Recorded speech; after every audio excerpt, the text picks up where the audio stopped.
Have you ever felt that piercing sting of being overlooked, despite always extending your hand to help? Like your kindness is not celebrated but exploited, leaving you feeling empty, unappreciated, or even disrespected. Imagine a life where every act of generosity is met with silence or taken advantage of, where your genuine compassion slowly turns into a source of personal pain. In today's journey, we'll dive deep into the paradox of kindness.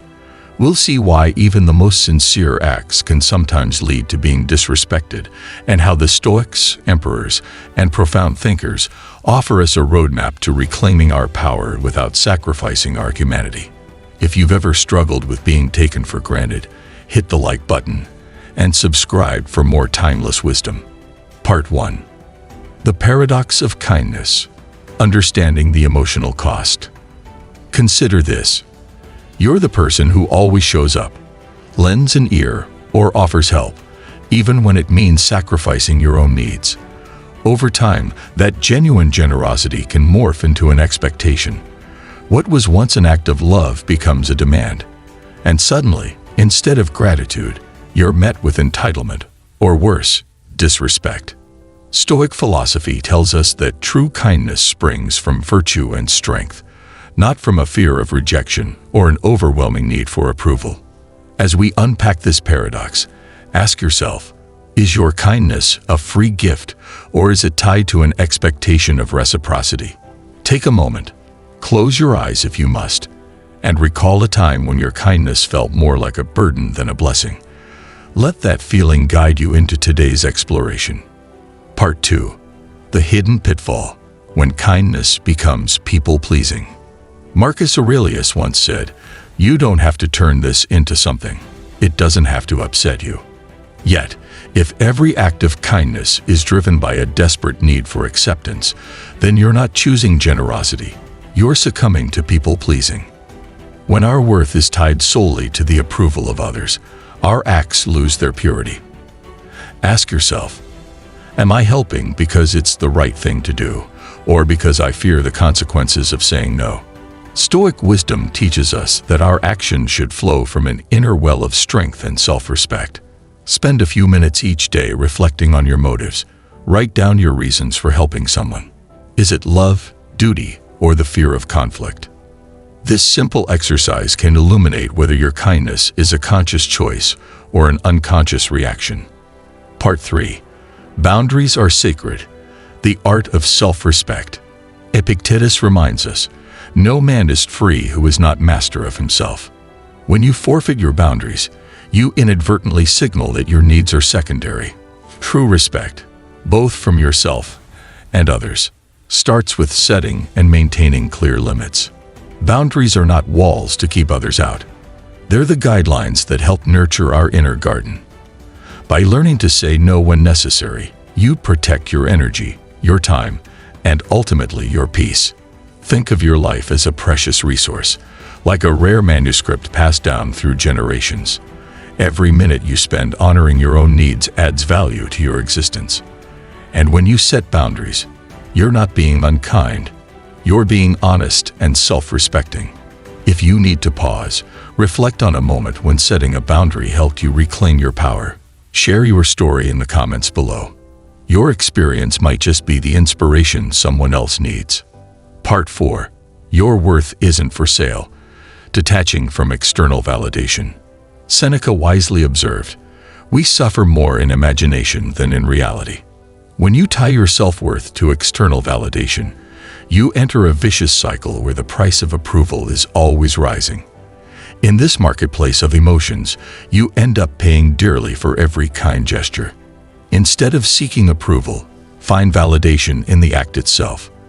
Let your kindness be an expression of your values, not a transaction where your soul is the currency. Imagine a skilled craftsman who pours his heart into his work. He doesn't seek applause after every creation because he knows the true value lies in the art, not the praise. Emulate that mindset in your acts of kindness.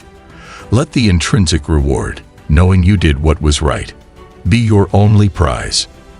The next time you help someone, pause and silently affirm your worth. Remind yourself that you are not obligated to receive gratitude. Your virtue stands on its own. Part 5. Stoicism in practice. Real-world examples and modern applications. Let's bridge the gap between ancient wisdom and modern life. Consider a leader at work who balances compassion with authority. This leader listens and supports their team, but also sets clear expectations. Their kindness inspires trust, and their boundaries secure respect. Similarly, think of a friend who always lends an ear yet occasionally reminds others of their own responsibilities. Their kindness doesn't become a weakness, it transforms into a beacon of balance. This is the Stoic way, merging empathy with strength. By observing these examples, we learn that the secret isn't to withdraw our kindness, but to anchor it in self-respect. When we act from a place of inner strength, our actions resonate more authentically, and others are naturally drawn to our unwavering dignity. Part 6. Reclaiming your power. Practical strategies for everyday life. Now, let's discuss practical strategies that you can implement starting today to ensure your kindness never becomes a source of self-doubt. Reflect on your motives. Keep a daily journal. Note the moments when you feel compelled to help others. Ask yourself, was I acting out of genuine desire or out of fear of conflict? This clarity is the first step toward transformation. Establish clear boundaries. Visualize your boundaries as a protective circle around you. Before committing to something, pause and consider, does this align with my priorities?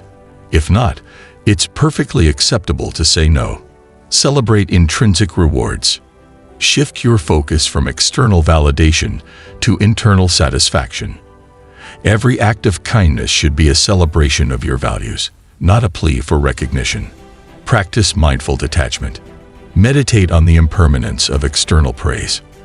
Remind yourself that true fulfillment comes from living in accordance with your principles, not from the fleeting opinions of others. Implementing these strategies won't be an overnight fix. Like any disciplined practice, it requires persistence and patience.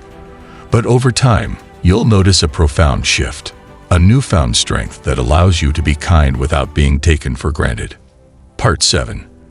The Stoic path to unshakable dignity. Final reflections. Kindness, when intertwined with self-respect, becomes a powerful force. The Stoics remind us that to be truly kind is to be strong, to honor both our own needs and those of others. It is not a weakness, but the cornerstone of a life lived with purpose and integrity. As Marcus Aurelius said, waste no more time arguing what a good person should be. Be one. As you move forward, embrace this Stoic truth. Let every act of kindness be a deliberate choice, a reflection of your inner strength, rather than a sacrifice of your dignity. Before you go, take a moment to reflect. When has setting a clear boundary transformed your interactions? How did reclaiming your power change the way you view kindness? Share your story in the comments below. Your journey might inspire someone else to find strength and compassion. If this message resonated with you, please like, share, and subscribe for more Stoic wisdom and practical guidance.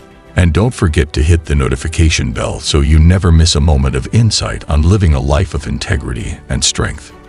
Remember, true kindness, fortified by self-respect, is an unshakable force. Be kind, be strong, and above all, be unapologetically you.